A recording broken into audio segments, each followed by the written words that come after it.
intuito da aula de hoje a gente vê a solução do exercício lá do pórtico plano utilizando o JupyterLab. Então aqui vai ser a última leva de exercício que a gente vai resolver como se fosse no caderno. Tá? Então a gente tira todas as dúvidas do que a gente está calculando, como é que faz, como é que as fórmulas vão ficar aqui, as equações vão ficar dentro do Python.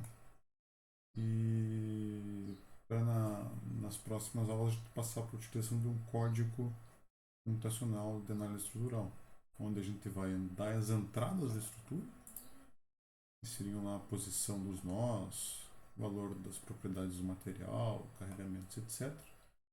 E essa parte de manualmente calcular as matrizes de rigidez, vetores de esforço equivalentes, matriz de estrutura, essa parte toda vai ser automatizada pelo código. Tá? Então aqui é o último passo para a gente ter certeza o que é e ver bem qual é o equacionamento, o que é o KI', o KG, F', FE, como lidar com esses caras aí, beleza? Então vamos começar aí a aula de hoje. Então, logicamente, vamos utilizar esse código que está aí no slide que está aparecendo e ele vem lá na aula 19.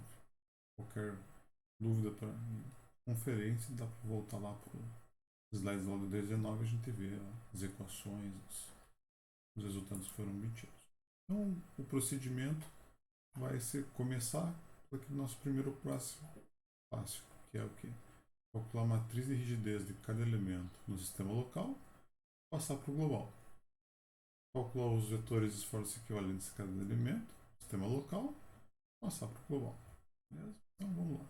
Começando com o nó1, que vai então, desculpa, com o elemento 1, que vai do nó 1 até o nó 2. Então aqui no nosso slide, ele parte do nó 1, começa no nó 1 e vai até o nó 2.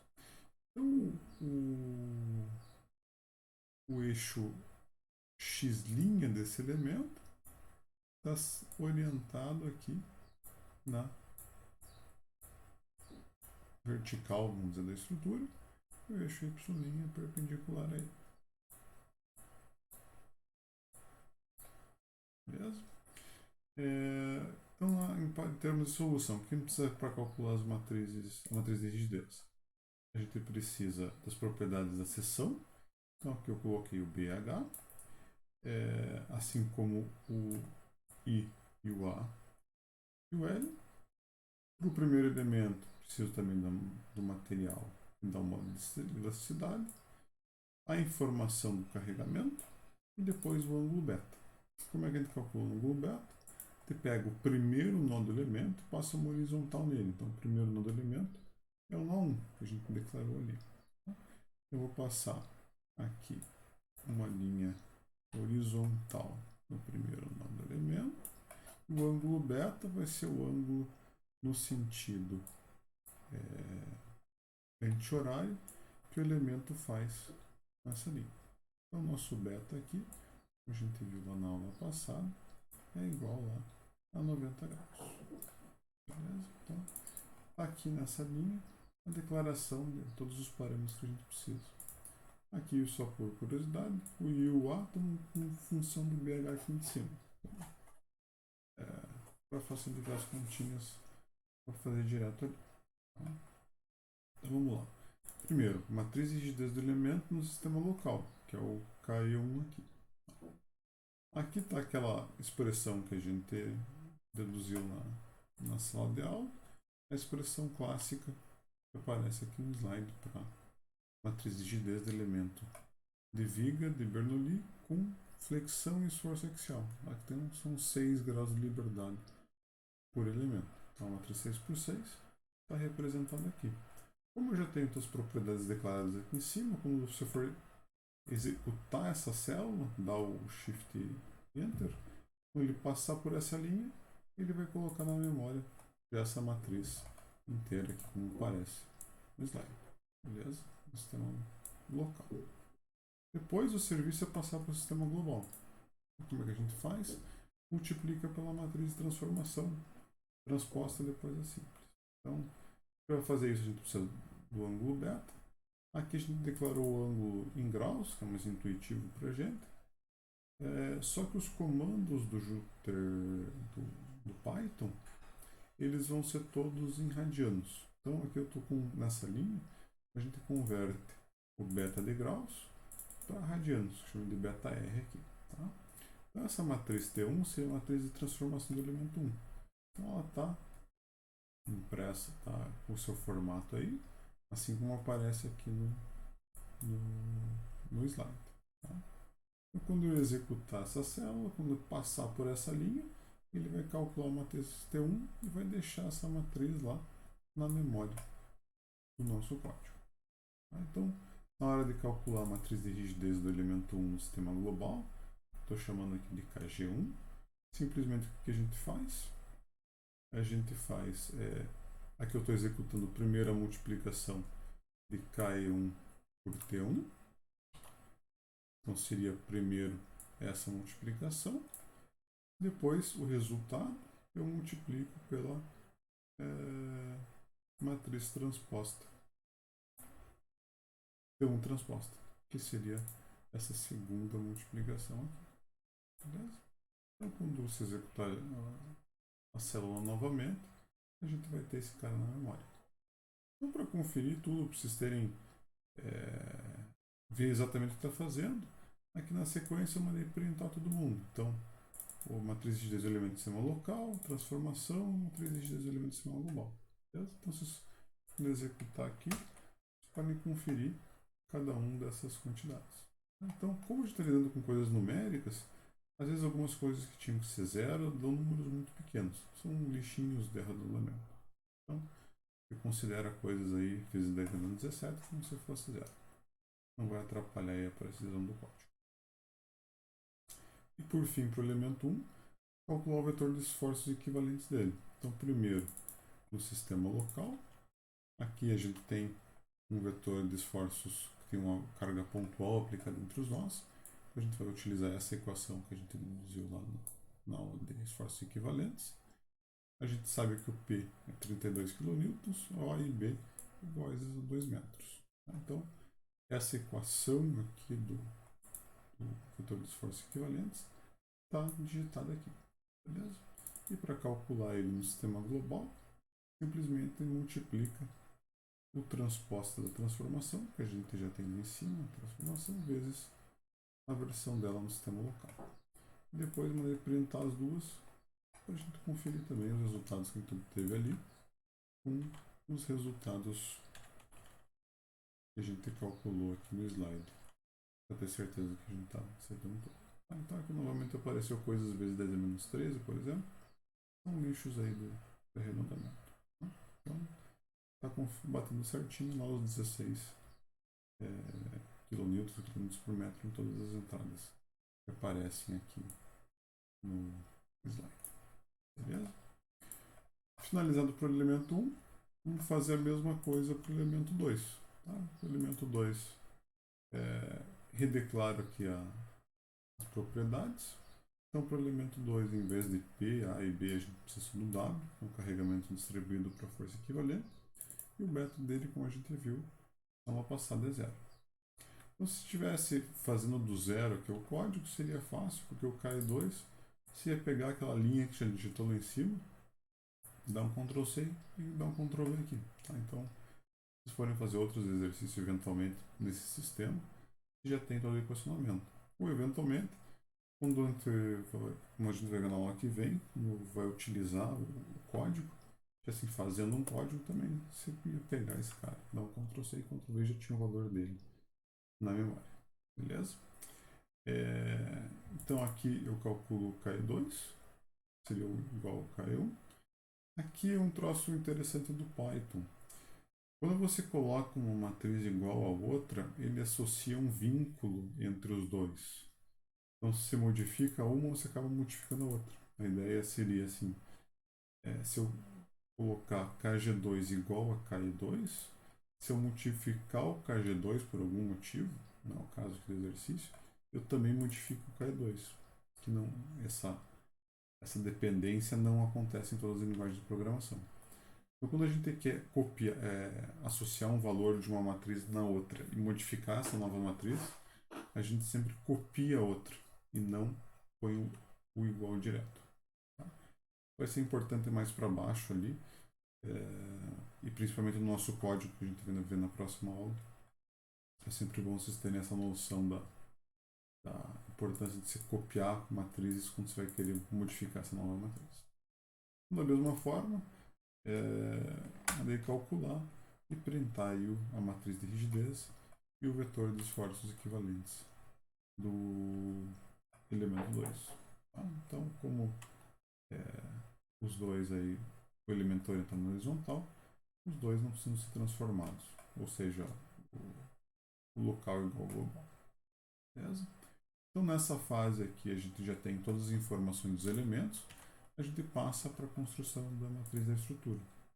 Então, como a gente sabe que nossa estrutura tem 9 graus de liberdade, a gente tem 3 nós, 3 graus de liberdade por nó, 3 vezes 3, 9, a gente sabe que a nossa matriz casão vai ser uma matriz 9 por 9. Então, a gente criou uma matriz 9 por 9 cheia de zeros e começa enchendo, colocando as contribuições de rigidez do elemento 1 e 2 dentro dela. Então, aqui o que a gente faz, está colocando lá aquela matriz de rigidez do elemento 1 nas posições pertencentes a ela na matriz global. Tá? E aqui a mesma coisa para o elemento 2. Como a gente fez nos arquivos que eu mandei para vocês de Superlab, aqui via transposição direta, aqui via 2 fors. Tá? Então pode usar uma versão ou outra, as duas funcionam. Se quiserem tentar depois fazer aqui embaixo nesse formato, vale a pena tentar para ir se familiarizando com o código, como ele funciona, como manipular a matriz. O elemento executando essa célula, a gente está printando aqui a matriz K, é o formato final dela, ou seja, com contribuição dos elementos 1 e 2. Então, se a gente comparar essa matriz com a matriz que nós calculamos na aula passada, vai ver que dá o mesmo resultado. Então, as coisas estão batendo. Próximo passo, vetor de esforços equivalentes. Lembrando que aqui para o computador a gente não entra aqui as expressões das reações nesse vetor. Tá? Então, basicamente o que a gente faz? Cria um vetor de zero e coloca nele só os esforços externos aplicados, tá? E sem contar as reações. Então, a única coisa que a gente tem que fazer é colocar lá na linha 5 o momento de menos 40 momento aplicado. Então, lembrando lá aqui que a linha 5 começa com 0, linha 1, linha 2, linha 3, linha 4, tá? Linha 0, linha 1, linha 2, linha 3, linha 4, linha 5. Então, colocamos lá na linha 5 o valor de menos 40 vezes 10 a terceira. Beleza? Então, se eu executar aqui, ele vai fazer essa operação e printar o vetor df, que a gente pode calcular direito, conferir direitinho o que a gente está fazendo. Próximo passo, construção do vetor dos esforços equivalentes da estrutura. Tá? Então, aqui, da mesma forma que a gente fez para a matriz de rigidez, só um pouquinho mais fácil que um vetor. Não estou colocando os componentes do elemento do vetor de esforços equivalentes do elemento 1 do sistema global lá no Fzão aqui da estrutura, e a mesma coisa para o elemento 2. Tá? Então aqui vocês têm a versão vetorial e a versão com for. E, se não me engano, deixei também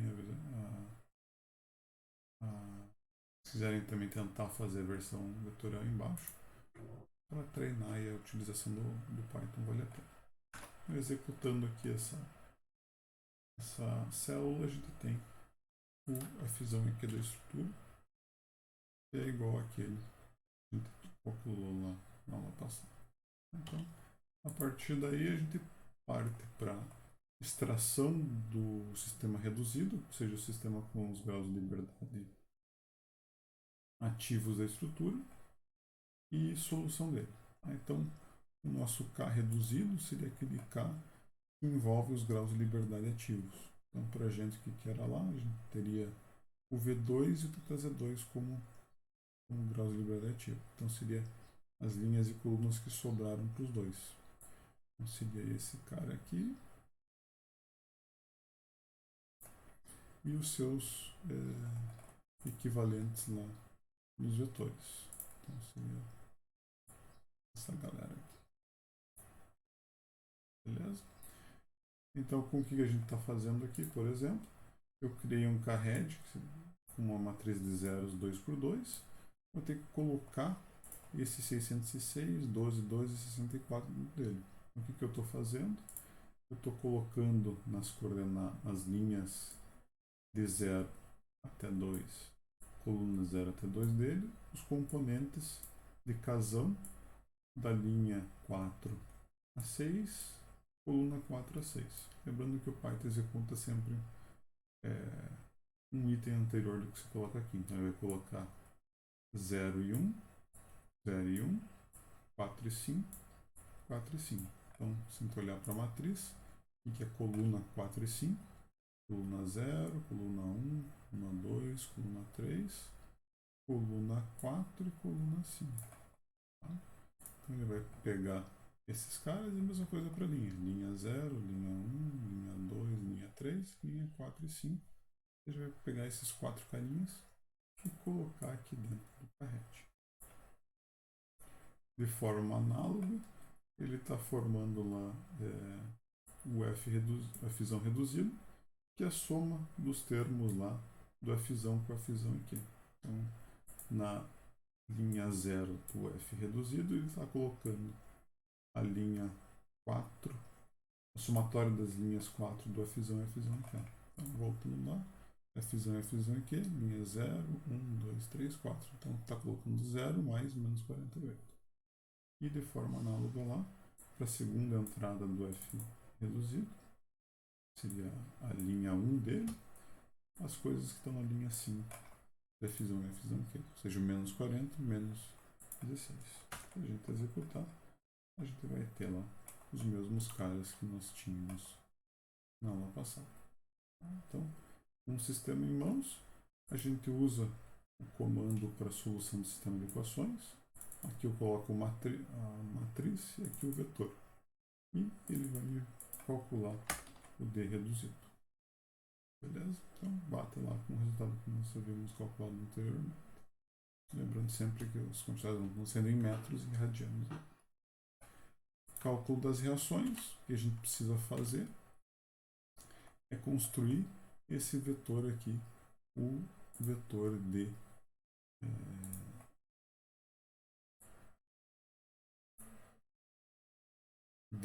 da estrutura, tá?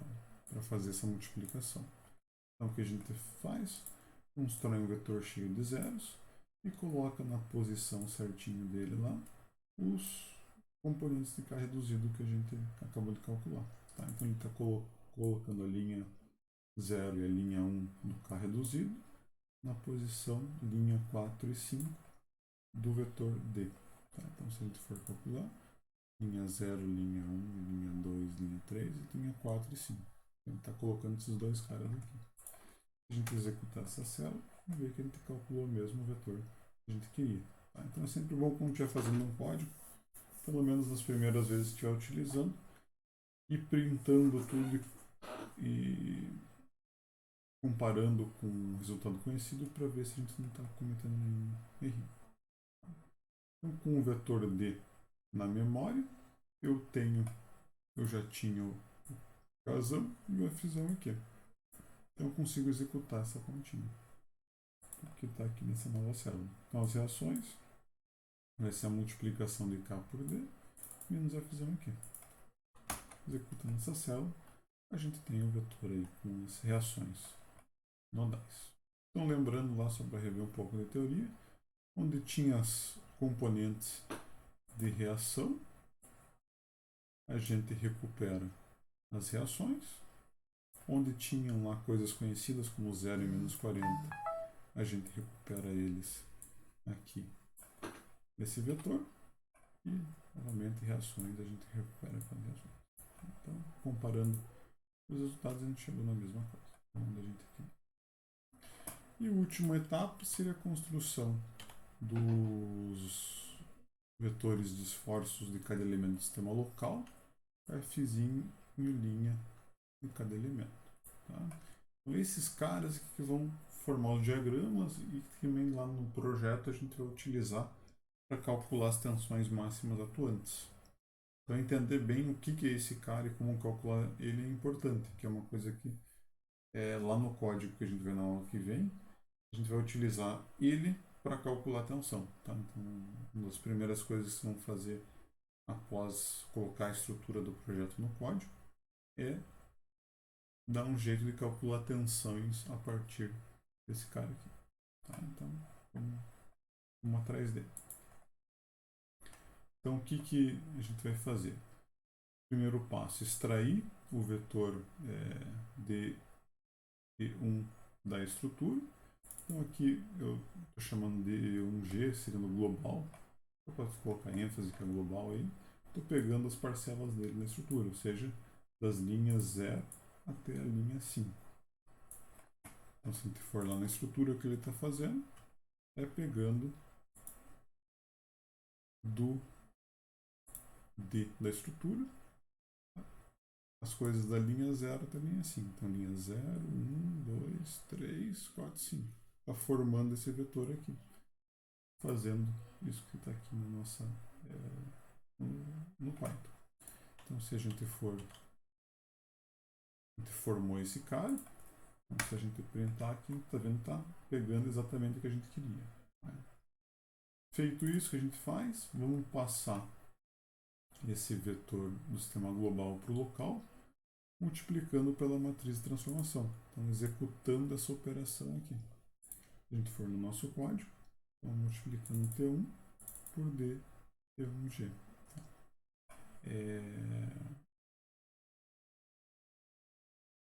Tem um detalhe aqui, só para vocês lembrarem de multiplicação de matrizes por vetor e de matrizes. A sequência importa, então eventualmente não invertam essa sequência que está aqui, porque senão o resultado dá outro. Então aqui a gente tem o vetor dos deslocamentos do elemento no sistema local, que é o que está aparecendo aqui. Então confere o que nós tínhamos ali na direita no slide. E com todas as quantidades em mãos, a gente faz a multiplicação de KE1 por DE1 menos F1 aqui. Beleza? E temos lá o nosso vetor. Vamos printar o nosso vetor de esforço do elemento no sistema local. Então, na aula que vem, a gente também vai aprender a utilizar esse cara aí. Nas próximas aulas, vamos aprender a utilizar esse cara para calcular tensões. Lembrando que esse cara aqui sai sempre no sistema de coordenadas do elemento. Então, lembrando que as coisas que estão aparecendo nele estão no sistema local. Ou seja, estão em x', que é esse sentido que eu coloquei aqui, e também em y'. Beleza? Então, x' e y' são os. Coloquei já no sentido positivo que eles apareceram.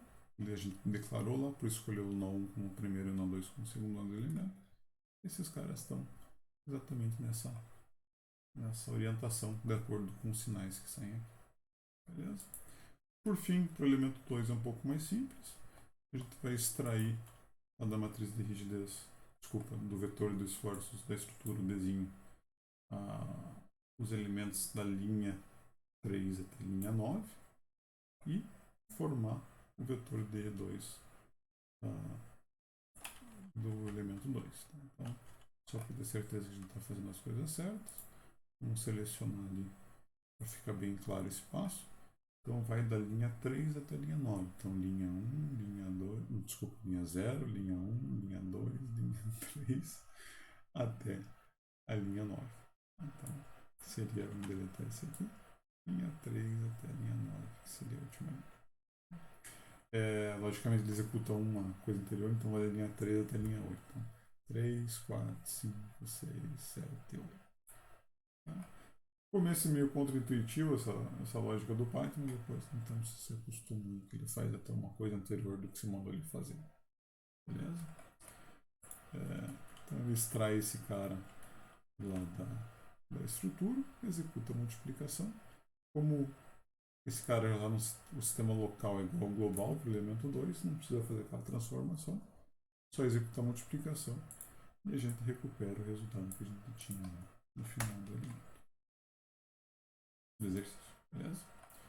Então tá aí o roteiro de cálculo e equacionamento que a gente tem no JupyterLab para todas as quantidades de um exercício de pórtico plano. Então, aqui a gente tem as matrizes de rigidez já com todos os componentes, a transformação, matriz de transformação e os vetores de força equivalentes também, de acordo com todos os graus de liberdade de um pórtico.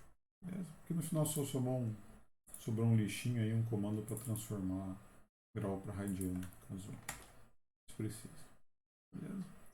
Então tá feito, a ideia é acompanharem bem, entenderem bem as nomenclaturas, principalmente essas operações aqui de transpor coisas de um vetor para o outro. Isso aí vai acabar sendo importante para a execução do projeto.